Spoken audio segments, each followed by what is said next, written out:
Hello అందరికీ నమస్కారం. నేను మీ భాస్కర్. అమెరికాలో ట్రంప్ మళ్ళీ ఇంకో బాంబు పేల్చాడు.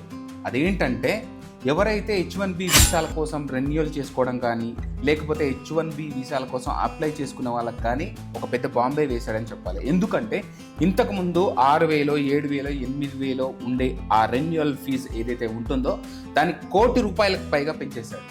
అంటే $1,00,000 పెంచేశాడు. అమాంతం ఒకటేసారి లేపేశాడు. 1990లో నాకు తెలిసి H1B వీసా ప్రాసెస్ అనేది స్టార్ట్ అయింది. ఇది ఎందుకు స్టార్ట్ అయిందంటే టెక్నికల్గా కావచ్చు, సైంటిఫికల్గా కావచ్చు, లేకపోతే ఫార్మర్స్కి సంబంధించి కావచ్చు, ఎంప్లాయీస్ ఎవరైతే ఫారినర్స్ ఉంటారో వీళ్ళు ఎంప్లాయీస్ని తీసుకోవడం జరిగింది అమెరికా వాళ్ళు. ఎందుకంటే వాళ్ళ దగ్గర అంత స్టాండర్డ్స్ లేకపోవడం వల్ల బయట నుంచి రిక్రూట్మెంట్ చేసుకున్నారు.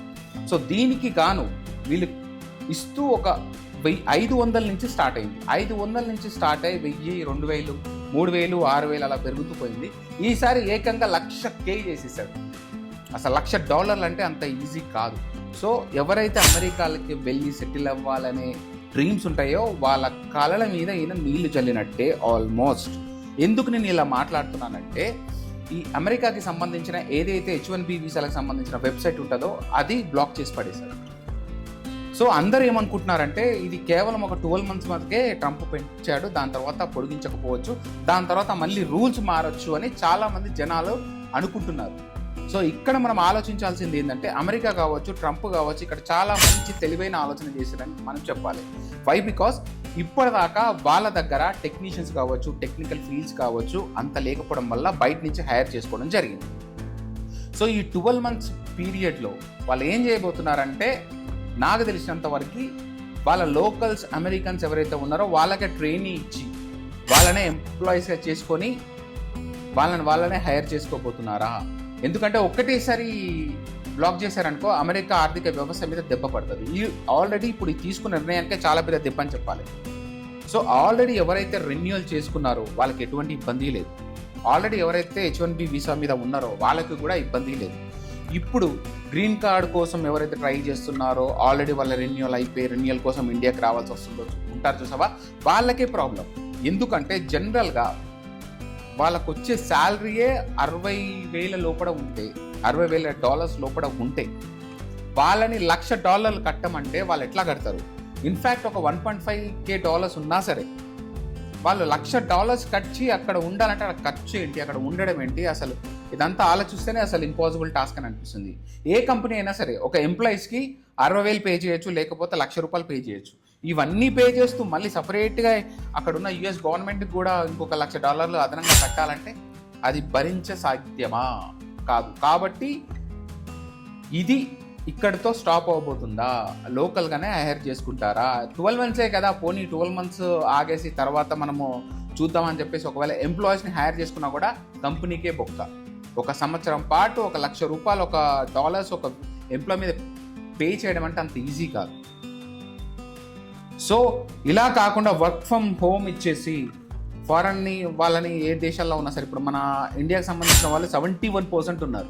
అదేవిధంగా చైనాకి సంబంధించిన వాళ్ళు ఇంచుమించు 11.7% ఉన్నారు. సో ఇండియన్స్ అందరూ ఇండియాకి వచ్చేసి వర్క్ ఫ్రమ్ హోమ్ చేస్తా అంటే ఊరుకోరు కదా. ఆల్రెడీ యూఎస్లో ఉండే వాళ్ళకి సపరేట్ ఫామ్ కావచ్చు, అవన్నీ ఫిల్లింగ్లో ఉంటాయి అనమాట. ఎవరైతే ఎక్కడి నుంచి పని చేస్తున్నారో ఖచ్చితంగా యూఎస్ నుంచో వర్క్ చేయాలి, వేరే ప్లేసెస్లో వర్క్ చేయకూడదు అని ఒక రూల్ ఉంటుంది. సో ఈ రూల్ ప్రకారం తను ఇక్కడ నుండి అయితే పని చేయలేడు కదా, సో అక్కడ నుండే పని చేయాలి. సో అక్కడ US సిటిజన్స్కి డోర్స్ తెరిచాయి అని చెప్పాలి. ఇక్కడ ఇంకో పెద్ద ట్విస్ట్ ఏంటంటే, సరే అక్కడున్న US ఎంప్లాయీస్కి అయితే తిను ఎంప్లాయీ కల్పిస్తున్నాడని మనం అనుకున్నా కూడా అక్కడ అంత స్కిల్డ్ఫుల్ ఎంప్లాయీస్ ఉన్నారా? అక్కడ లేకనే కదా ఇక్కడి నుంచి హైర్ చేసుకుంటున్నారు. ట్రంప్ అంటున్న మాట ఏంటంటే మీరు ఎక్స్ట్రా ఆర్డినరీ స్కిల్స్ ఉన్న వాళ్ళని ఎట్లాగో హైర్ చేసుకోవచ్చు. $1,00,000, $2,00,000, $3,00,000 ఉన్నాయి అనుకో, $1,00,000 పెట్టేసి చేసుకోవచ్చు, everything is fine. But unskilled లేబర్ని కూడా, అన్స్కిల్డ్ ఎంప్లాయీస్ని కూడా మీరు ఫారెన్ నుంచి హైర్ చేసుకుంటున్నారు. ఇది ఎంతవరకు కరెక్ట్ అని కంపెనీస్కి దీన్ని క్వశ్చన్ చేస్తున్నప్పుడు, అంటే ఆ మాత్రం స్కిల్స్ ఉన్న లేబర్స్ కావచ్చు, ఎంప్లాయీస్ కావచ్చు అమెరికాలో లేరా? ఇది క్వశ్చన్ మార్క్. మరి దీని గురించి అమెరికా కావచ్చు, లేకపోతే అక్కడ ఉన్న ప్రజలు కావచ్చు ఆలోచించాలి. ఎందుకంటే ఇది ఖచ్చితంగా మీకేదో ఎంప్లాయ్మెంట్ ఇస్తున్నట్టు వాళ్ళ భావన, కానీ ఖచ్చితంగా ఇది అమెరికా ఆర్థిక వ్యవస్థ కావచ్చు, లేకపోతే అక్కడున్న ఏదైతే అమెజాన్ కంపెనీ, మైక్రోసాఫ్ట్ కావచ్చు, యాపిల్ కావచ్చు, so and so Elon Musk companies కావచ్చు, ఇలాంటి చాలా కంపెనీసే ఇంత ముందుకే వ్యతిరేకత తెలియజేశాయి. ఎందుకంటే ఈ కంపెనీస్ అన్నీ ఈ బెనిఫిషరీ వాడుకొనే ఈ స్థాయిలో ఉన్న కంపెనీస్. ఇప్పుడు సడన్గా వాటి పొట్ట మీద కొడతా అంటే ఆ కంపెనీస్ పరిస్థితి ఏమవ్వాలి? ఆల్రెడీ ఆర్థిక వ్యవస్థ డౌన్ అవుతున్న టైంలో $1,00,000 ఖాళీ కంపెనీ కట్టాలంటే కట్టగలుగుతారా? సో ఇక్కడ అసలు ఏ విధంగా ఈ అమెరికన్ లీడర్స్ కావచ్చు, ట్రంప్ కావచ్చు డెసిషన్ తీసుకున్నారు అనేది ఒక పెద్ద క్వశ్చన్ మార్క్ అండి. సో కాలమే నిర్ణయిస్తుంది. ఎప్పుడో 1991లో రష్యా ఫాల్ అయిపోయింది. So 2025 it's time to US fall అవ్వబోతుంది అని నాకు అనిపిస్తుంది. సో మీరు ఎవరైతే ఆల్రెడీ రెన్యువల్గా ఉన్నారో వాళ్ళకి ఎటువంటి ప్రాబ్లం ఉండదు. బట్ ఇప్పుడు కొత్తగా ఎవరైతే రెన్యువల్ చేసుకుందాం అనుకుంటున్నారో, రెన్యువల్ టైం అయిపోయిందో వాళ్ళు మాత్రం పెద్ద చిక్కుల్లో పడబోతున్నారు. ఎందుకంటే ఫైనల్గా గ్రీన్ కార్డ్కి దగ్గరలో ఉన్న వాళ్ళ పరిస్థితి కూడా ఘోరంగా ఉండబోతుంది. ఎందుకంటే వాళ్ళు కూడా 1,00,000 కట్టాలి కదా. 1,00,000 అంటే ఎక్కడి నుంచి తీసుకొస్తారు, కంపెనీ ఎక్కడి నుంచి బేర్ చేస్తుంది. సో లాస్లో అయితే ఎవరు ఉండలేరు. సో అసలు ఆలోచించడానికే చాలా నిద్ర పట్టని పొజిషన్ వచ్చేసింది ఇప్పుడు ఎవరైతే ఈ ఐటీ ఎంప్లాయీస్ ఉన్నారో వాళ్ళకి.